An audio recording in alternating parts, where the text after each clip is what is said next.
శివుడికి కోపం కట్టలు తెంచుకుంది. బాలుని తల నేలపై పడింది.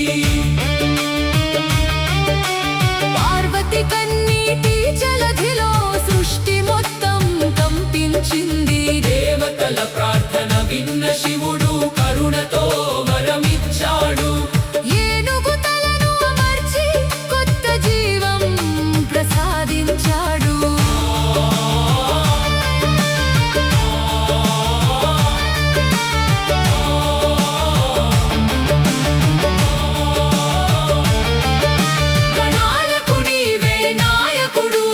శివుడు ఆశీర్వదించాడు. ప్రతి శుభకార్యం ముందుగా నీ పూజతోనే మొదలవాలి అన్నాడు.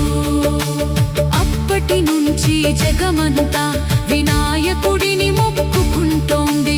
భక్తి నిండిన ప్రతి హృదయం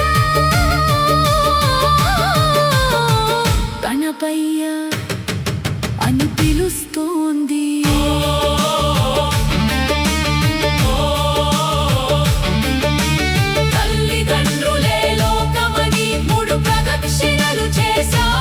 జ్ఞానమే నిజమైన గెలుపని ప్రపంచానికే నేర్పించావు. వ్యాసుని మాటలను వింటూ మహాభారతం రాసావు.